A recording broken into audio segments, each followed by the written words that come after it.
The Calgary Flames organization would like to sincerely thank all fans in attendance tonight and every night for another great show of support. Budweiser wants you to remember there's more great games waiting, so please enjoy responsibly. Calgary Flames back under Scotiabank Saddledome Friday night when we take on Edmonton again for Game 2. Note the puck drop is 8:30. That's an 8:30 Friday night puck drop. Head to CalgaryFlames.com for all your ticket information.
On behalf of all of us, my name is Beasley saying so long and enjoy your evening. Right now, Brendan Parker and Matt Stajan are standing by with tonight's Ram post-game show, brought to you by your Alberta Ram dealers. Winning Motor Trend Truck of the Year 3 times in a row? That had never been done before. Then again, neither had a 12-inch touchscreen or 1,000 pound-feet of torque. Never been done before. It's just kind of our thing.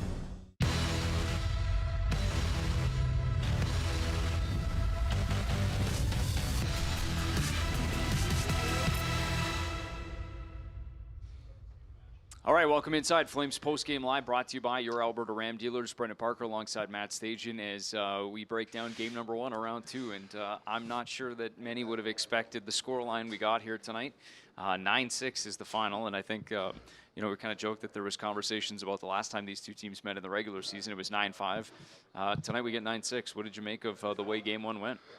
Yeah, it was not what I expected. I don't think anybody expected it, but at the end of the day, the Flames got game 1. They got one win under their belt, and but yeah, lots of goals. I made up for the last series Calgary played in. So you got 9. You're almost 2/3 of the way there from last series. But a lot of guys can feel good about themselves about getting on the score sheet. But I think you got the win, and now you can go back and really concentrate on what you need to do to be a little bit tighter, playing more connected as a 5-man unit, and build off a game 1 win, whether it was pretty or not. You got the win, so that's all that matters. Well, and you're playing the game that ended up just kind of playing out in front of you. And I guess when you kind of look at the third period, and we heard from Blake Coleman in between the second and the third, and they just talked about, you don't want to be in that situation, but here we are and handling that. And it's a tie game in the third period, and regardless of what the final scoreline is, you still had to play a tight 1-goal game in the third.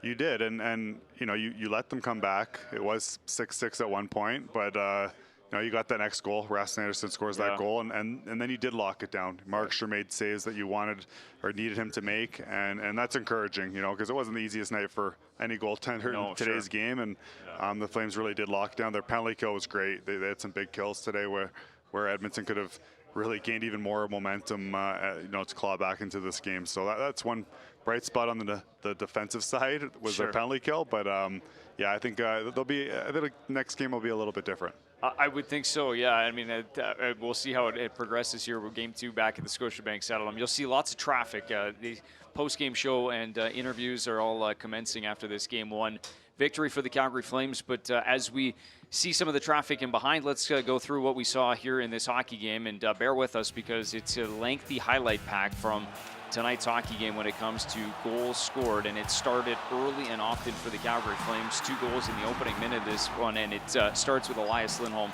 Nice little quick release here to beat Mike Smith.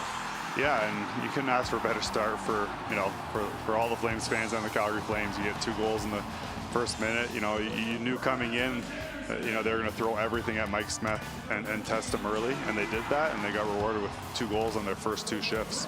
So Andrew Mangiapane gets the second one here. Quickly 2-0, 51 seconds in. You hear the goal call from Beasley still going on in the background, but there's Mangiapane making it 2-0, and it would continue from there. Brett Ritchie with some nice work on the forecheck, pries Evander Kane off the puck, and then is able to beat Mike Smith again. Yeah, and it's a big goal. When your depth guys are scoring, your fourth line's pitching in with these goals, it's a huge goal, and it gets them feeling good about themselves and all the dirty work that they do. But offensively, when they can score, it helps. And you thought the Flames were sitting pretty there, but the game got wild after that. No kidding. Up 3-0 early. You probably like that spot, but here's one of the best players in the world, if not the best player, Connor McDavid, and creates some time and space and scores here. Yeah, and I would say he is the best player in the world. Yeah, and you give him any time and space, he's going to make you pay, and he'll be all over the score sheet tonight as we go here. Yeah, there's no question about it. But here, as we've talked about in the second intermission, starts to the periods in the first minute specifically, and another one that comes in the first minute in the second. It's Blake Coleman, his first of 2 straight. Yeah, and that's very encouraging, watching the urgency of the Flames at the start of all the periods today. Is they came out after, and they're finding pucks around the net. Edmonton didn't do a great job with boxing out in front, and the Flames made him pay. They got 2 quick goals here at the start of the second. Blake Coleman tipping one and then finding that rebound on that first one. Those are big goals, but it's a lot easier. You weren't seeing that in the Dallas series. No question about it, and it was hard to find anything in that Dallas series. And now Blake Coleman has his first 2 goals of this postseason. This is where it would start to get interesting, though, because Connor, another individual effort that helps set up Evan Bouchard. That one makes it a 3-goal game, and eventually it would draw another power play for the Flames, and another encouraging sign that the power play is able to get one here as well in this one. Yeah, and we know the Flames special teams need to be big in this series because Edmonton's power play is one of the best in the league and has been in this playoff. So for the Flames to get a power play goal and get their power play going a bit here, that'll be important, and hopefully this is something they can build off of. Are you still hanging in there? Because it continues. It's not even over yet. Back-to-back Zach Hyman goals, and this is kind of where you start to feel a little bit of the pressure coming back the other way, because that 4-goal lead once again is now down to 3, and then after this second Hyman goal, it is down to 2, and this is kind of some work down low. But you talked about maybe just some of the coverages, and Nikita Zadorov ends up breaking his stick on this sequence, but. Yeah, just letting Zach Hyman, he's hounding the puck, but someone's got to go at him. You can't just let him walk out in front and have that shot. And at this point in the game, both teams are just firing everything at the net.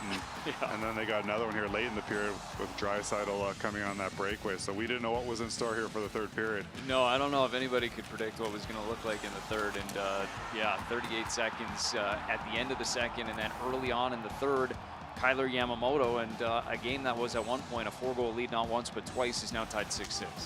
Yeah, and then you gotta love the Flames' response, though. They came back, and not too long after that got this big goal here from Rasmus Andersson, and after that they locked it down. Yeah. We saw the Markstrom we all know, and we didn't really, you just played the way you need to play. You closed out the game. Probably what we would have wanted to see earlier in the game, but they did that after that Rasmus goal.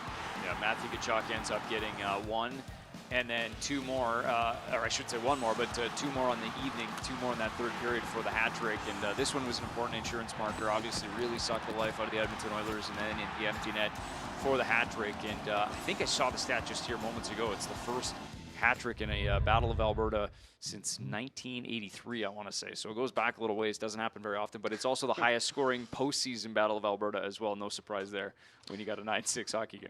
Yeah, 15 goals. It just baffles me with how the last series went, and it was one of those games, and all that matters is you got the win for the Flames here, sure. and now you're up 1-0. You go back tomorrow and reset really, and both teams will come back next game, and I'm sure it'll be a lot different.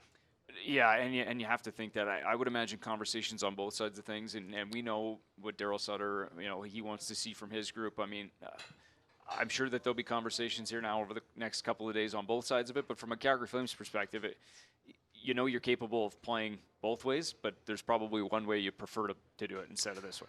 Yeah, definitely. I think, you don't want to play riverboat hockey with two of the most dynamic players in the game. I think that's what the Oilers want, is to trade chances. And the Flames outshot them by almost double. And I don't think, the Flames can't play that way, but I think when they can lock it in and play as a 5-man unit, I like their depth and, their chance that they're one of the best 5-on-5 teams in the league and play the right way.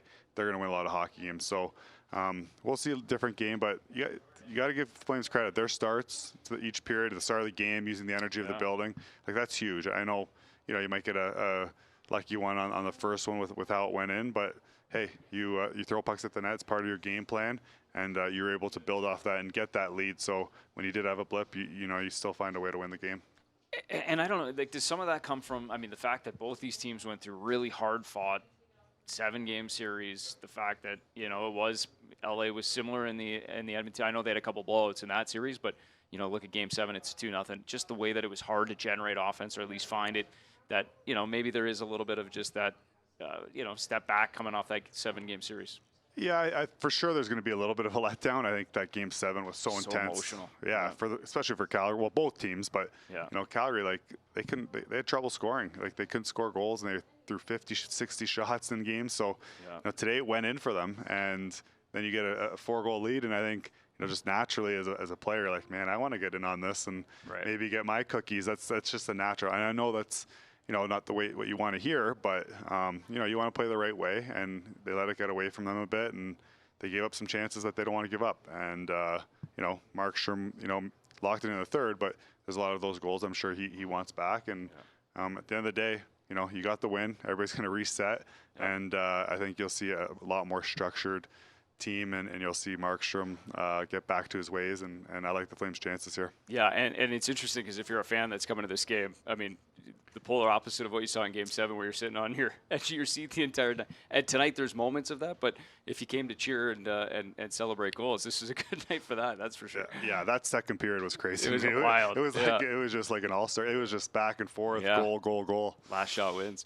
Let's hear from the head coach, Darryl Sutter, because as much as we can break down this game, always curious to hear what the head coach has to say. And tonight would be one of those nights. So let's hear from head coach Darryl Sutter now. Earl, just your thoughts on that wild game out there tonight. Missed the convert. What lesson do you want your group to take away from this one? We could play better than we did tonight. Darryl, goals aside, what have you liked from Matthew's game over the last few games? I think there's some energy to his game, some emotion, controlled, which is good. Jacob Markstrom has had some stellar performances these playoffs. This isn't one of the best. What gives you confidence he can bounce back in Game 2? Because he did it all year. What did you see right after the 6-6 goal in terms of the way your team? We've responded like that pretty much all year.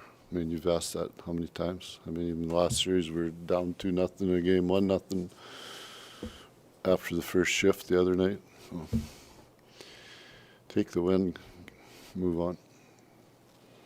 Did you like what you had from your defense group in terms of just limiting the amount of opportunities Edmonton had tonight?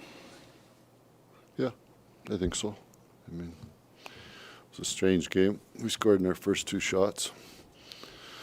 There was probably 6 different games out there. Did it feel like there was more space in the offensive zone for your players to work just compared to how tight it was against Dallas? No, I don't think so. We had our last game against Dallas, we took over 100 shots. Anybody else here? Just how jarring is it to go from a series where Jake Ottinger is stopping pretty much everything to a game where it feels like both sides are kind of scoring at will? Yeah, well, we were told that it was a boring series last time, so I told the players yesterday we got to score 7 to 10 goals today, knowing full well that they'd probably score 5 to 8 if we had it, and then we could win. So that's what we did. What do you expect the rest of the series, Darryl? Well, if we score 9 goals, we'll set a record for goals and break the record for goals against, too. Was the atmosphere what you expected, more or less? I think we've had a pretty good atmosphere since playoffs started. A lot of people will say this reminded them of hockey in the 80s when it was a lot more wide open. Do you see the parallels at all? None.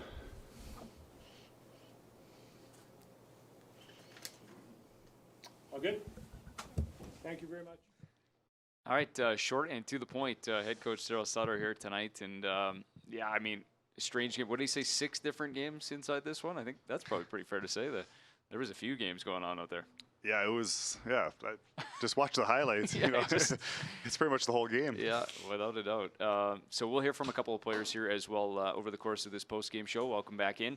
It's brought to you by your Alberta Ram dealers. Darryl Sutter here on the post-game show, and then a couple of guys, Matthew Tkachuk included, we'll hear from momentarily here as we roll along. And maybe just before, as we set up hearing from Matthew Tkachuk, let's just go back through his night's work, because it was brought up, and you know, I think Darryl pointed out the energy from Matthew through the postseason. But you think maybe there's a little bit of confidence that comes from, you know, that Game 7. Obviously, scores that huge goal to tie it there in against Dallas in Game 7, and then maybe just some of that offensive confidence that can carry over too. Yeah, it definitely helps when you have a strong game like he did in Game 7, and he's always been in the friction of the battle against, especially against Edmonton. Like even after the whistle, he's always in there. You saw the Matthew Tkachuk we're used to seeing, and when he could score 3, that always helps. So you know, it was big for him to have that Game 7, but it's nice that he carried it over. He got a hat trick. That's not bad. I know there was 9 goals, but he still put them in. It's interesting, you know, and maybe we'll hear a little bit as well from the Edmonton Oilers, but as we take a look at Matthew Tkachuk's night work here, and obviously the second goal of his postseason here, that's the third, and then the fourth one comes as the empty netter and the hat trick on the night. But there you see the brotherly love. Brady's going to be coming, he's going to take on some legendary status as this postseason wears on in this building, isn't he? I think he already has. Already has, crazy. yeah, absolutely. And there's this is I think there's a conversation here about Chuck in the hat, and he's not having any of it. Well, it's hanging on to that hat. That's a St. Louis legendary bar in St. Louis, I think, and that hat wasn't going anywhere. He even moved it off of his head to make sure no one was going to take that thing. Well, it's his lucky hat. His son got a hat trick. He's not going to throw it away. He's got to save it for the next one. I don't blame him. I don't blame him one bit. Darryl even brought that up a couple games ago. He doesn't understand when pay $45 for a hat and chuck it on the ice. Well, makes a lot of sense. He's celebrating a hat trick, though, right? Yeah, absolutely. You don't often see a playoff hat trick. So. No, without a doubt. I'm just making the people who did throw their hats feel good about it. I know. You know what? To each their own. You bought the hat, so it's all up to you.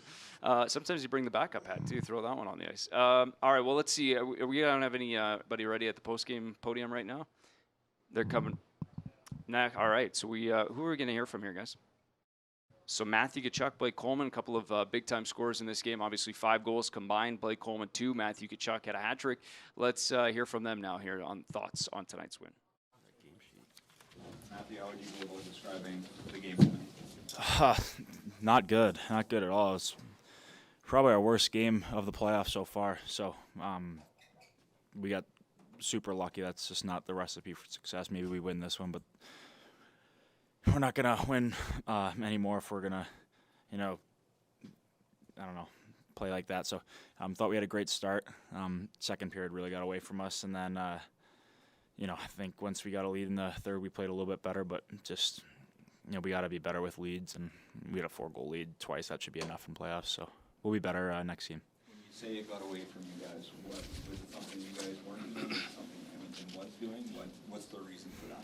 Well, I think they got, one and probably started feeling good, got another, started feeling really good, but we gave it to them. They obviously made some great plays, but, and then when Koskinen came in, he made some big saves, but, turnovers, bad line changes, not back checking, just little stuff like that could probably go down the list in that second period, but stuff we got to learn from.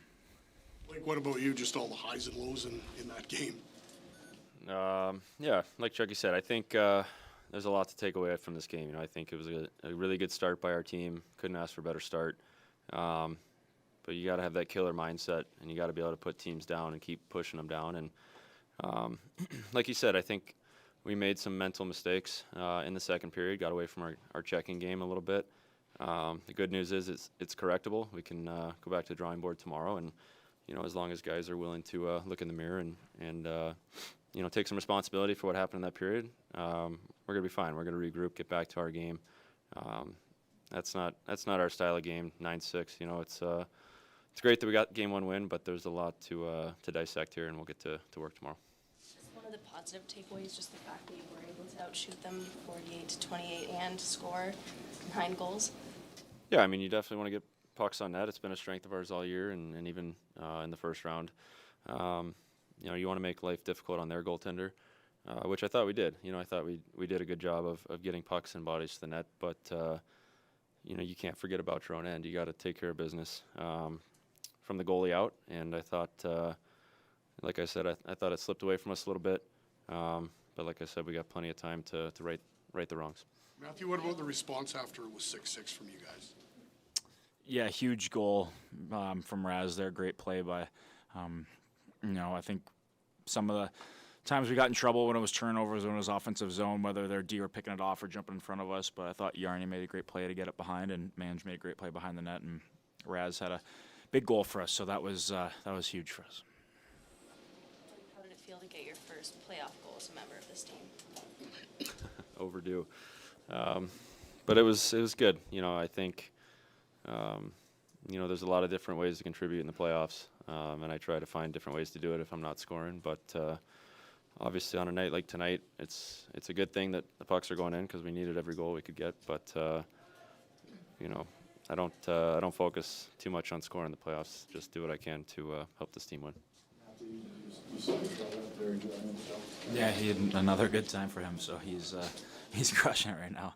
I don't know if you saw it after your third goal, but your dad was unwilling to throw his hat on the ice for you. Probably loves his hat. I don't know. Probably thinks it's good luck, so I'm totally okay with that. Definitely. You touched on it a little bit with the response when it was 6-6, but that resiliency you showed tonight, 2-4 goal leads were blown. Is that something that was built, throughout the entire season under Darryl? What, I'm sorry, I don't know what the question is. That you guys just have. Yeah, I mean, we played probably the worst 20-30 minutes of hockey, or 15-20 minutes of hockey we probably have all year, definitely in the playoffs, and it was still a tie game, so wasn't the end of the world, and still got to go out there and can't roll over and let them win. So it's big to get that 7th goal from Raz, and just kind of went from there. Seemed like Markstrom really kind of recovered after that 6 goal. It's weird to talk about a goalie after 6 goals and say he played well, but that third period, just what did you see from your goaltender today? Well, he gives us tons of confidence. I mean, he said before the third, he's like, you guys keep doing your thing. I'm going to shut the door for you, and that's exactly what he did. And he's been our MVP all year, and it's on us for pretty much every goal that went in earlier, whether it was turnover, or just not working, or just mental mistakes. And he's been our MVP, throughout this last however long. So, we have so much confidence in him, and the way he was able to shut the door and calm things down for us in the third really helped get us that win. We talk all the time about your experience, like when you look at kind of throughout the night, the way the guys responded to whatever situation it was, like what are you going to take away? What moment's going to maybe stick with you from tonight? Well, I think our team showed a lot of composure for, we gave up that goal to even the score in the third period, and, a lot of inexperienced teams would crumble right then and there, and I thought our guys, didn't back down. I thought we got right back to our game, had a response. Amongst the chaos, I thought we really had some composure in the third, and found a way to get it done. Like I said, it was ugly, but when your team can rely on each other and trust each other that you're going to settle it down and get back to work and do it the right way, it's a good sign moving forward. Did it feel like chaos out there? Oh, it was 9-6, so I mean, it's not an ordinary game, but maybe it's the build-up of 30 years or whatever it's been for this rivalry. A lot of excitement, a lot of jump. But like I said, if our team's going to be successful, we've got a lot of work to do. Okay, thanks, guys. Rasmus Anderson. We call it the Ram 1500 Limited. But truth be told, there's nothing limited about it. Ram 1500, winner, J.D. Power Award for Best Driver Appeal.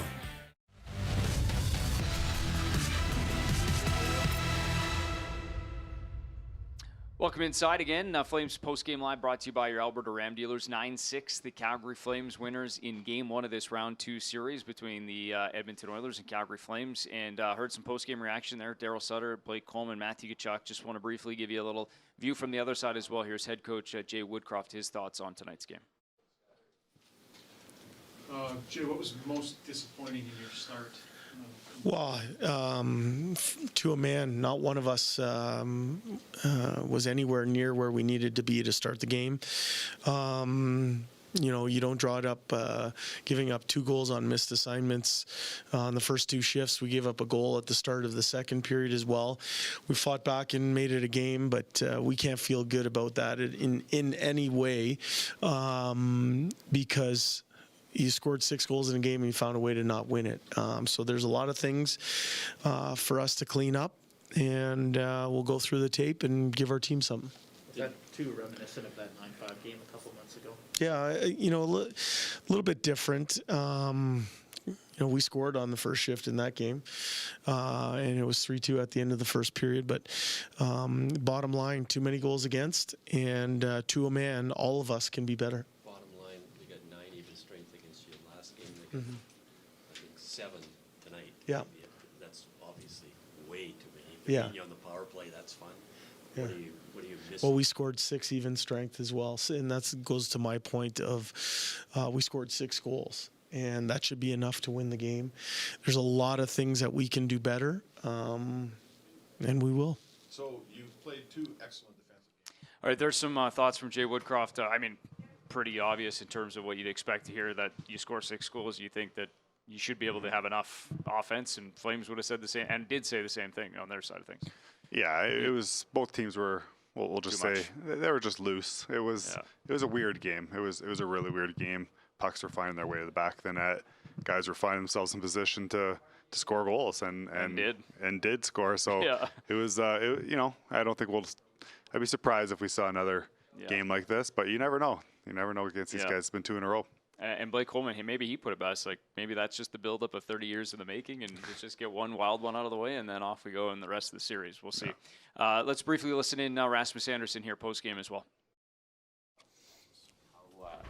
How would you describe that one tonight?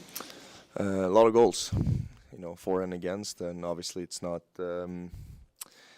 it's not the way we should play and going to play going forward here. We gave up 3-4 goal leads, and that's not the way we're going to play. And so we'll learn from it and we'll move on. Just another boring series, I guess, for this team after. Yeah.